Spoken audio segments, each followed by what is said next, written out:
Excellences, Mesdames et Messieurs les délégués, des décennies de souffrance ont gravé de profondes cicatrices physiques et mentales sur le peuple de la République démocratique du Congo. Aujourd'hui, alors que l'insécurité atteint des niveaux parmi les plus alarmants de ces dernières années, je crains que la jouissance des droits humains dans le pays ne s'arrête brutalement. Depuis notre dernière mise à jour au Conseil en octobre, le conflit armé omniprésent, et en particulier dans l'est du pays, a continué à prélever un lourd tribut humain. L'absence d'autorité de l'État sur les vastes étendues du territoire a également ouvert la voie à des niveaux brutaux de violence et d'attaque. L'insécurité est alimentée par une montagne apparemment infranchissable de défis, de la corruption à grande échelle à la course effrénée entre de multiples parties pour prendre le contrôle et exploiter la richesse des ressources naturelles du pays, en passant par les violents conflits fonciers en cours. Je reste également extrêmement préoccupé par le fait que le conflit et la violence en RDC se propagent dans toute la région, ainsi que par l'implication active d'autres acteurs régionaux dans l'est de la RDC. Le coût de cette situation pour les populations est catastrophique. Entre le 1er octobre 2023 et le 15 mars 2024, le Bureau conjoint des Nations Unies aux droits de l'homme a documenté 2110 violations et abus des droits humains dans toute la RDC. Parmi celles-ci, 59% ont été commises par des groupes armés. Ils comprennent des exécutions sommaires et des violences sexuelles liées au conflit. Près de la moitié de ces violations et abus ont été commis dans la province de Nord Kivu, où la violence et les tensions ont atteint un stade critique. Le conflit armé entre les groupes armés M23 et l'armée congolaise s'est intensifié et s'est étendu au-delà de Rutshuru au territoire de Masisi. Des centaines de milliers de personnes ont fui vers la capitale provinciale de Goma et plus au nord dans la province du Sud Kivu. Selon les sources humanitaires, ce conflit a déplacé plus de 2,5 millions de personnes dans le Nord Kivu entre février 2022 et janvier 2024. Les femmes et les filles sont une fois de plus particulièrement vulnérables à la violence sexuelle et à d'autres formes d'abus et d'exploitation sexuelle, notamment dans les camps de personnes déplacées et aux alentours.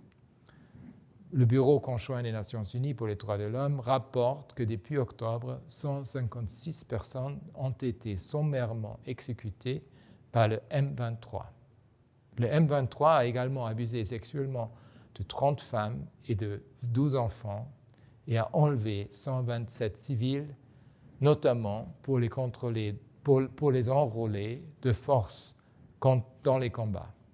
Ces chiffres ne représentent pas toute l'ampleur des abus. Nombre de ces violations graves des droits humains pourraient constituer des atrocités criminelles et les auteurs présumés et leurs complices doivent être amenés à rendre des comptes.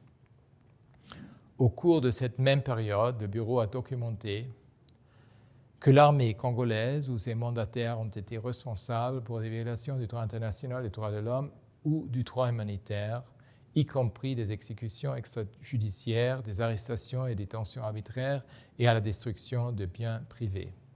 À plusieurs reprises, ils ont attaqué les positions de la mission de stabilisation des Nations Unies, alors que le MONUSCO entame cette année son désengagement du pays conformément à l'accord conclu entre le gouvernement congolais et les Nations Unies. J'exhorte les autorités à assumer leurs responsabilités en matière de protection des civils. Sans un renforcement rapide de forces armées nationales dans les zones où les populations dépendaient de la MONUSCO, le vide sécuritaire pourrait être comblé par des groupes armés avec des conséquences terribles pour les civils. Excellences, la tragédie humaine en RDC ne sera jamais résolue par la seule action militaire. Il est temps d'investir dans le dialogue, il est temps d'investir dans le rétablissement et la reconstruction de l'état de droit, il est temps d'investir dans la paix. Le processus de Nairobi et de Luanda ont le potentiel de faire taire les armes, de garantir une meilleure protection des civils et d'assurer un développement durable. Il est essentiel que ces deux processus soient ancrés dans les droits humains afin de lutter contre l'impunité et de garantir le droit des victimes à la vérité, à la justice, à la réparation et au respect des droits humains et des garanties de non-répétition. J'insiste également pour que le déploiement actuel des forces militaires bilatérales et régionales visant à imposer la paix se fasse dans le strict respect des normes internationales en matière de droits humains et de droits humanitaires. Mon bureau est prêt à y contribuer. Je salue les progrès réalisés par la RDC dans la lutte contre l'impunité, le fait que l'année dernière, 599 personnes aient été traduites en justice pour des violations des droits humains et des abus par des tribunaux militaires est une étape encourageante. J'encourage vivement la poursuite de ces efforts. Je suis toutefois préoccupé par le fait que le gouvernement a levé le moratoire sur la peine de mort et j'invite les autorités à revoir leur position en s'appuyant sur les engagements pris l'année dernière lors de la réunion de haut niveau organisée dans le cadre de l'initiative Droits de l'homme 75 ans. Il convient d'intensifier les efforts visant à utiliser les mécanismes de justice transitionnelle pour aider le pays à faire face aux crimes et aux violations du passé. Une stratégie claire est nécessaire pour garantir que les initiatives existantes reçoivent les ressources nécessaires et que des mécanismes de justice transitionnelle axés sur les victimes soient mis en œuvre. Je remercie l'équipe internationale d'experts sur la RDC pour son soutien continu au gouvernement sur ces questions. La RDC passera cette année son 4e examen périodique universel, une excellente occasion pour le pays d'examiner ses progrès en matière de droits humains et de renforcer son engagement auprès du système des Nations Unies et de la communauté internationale dans son ensemble.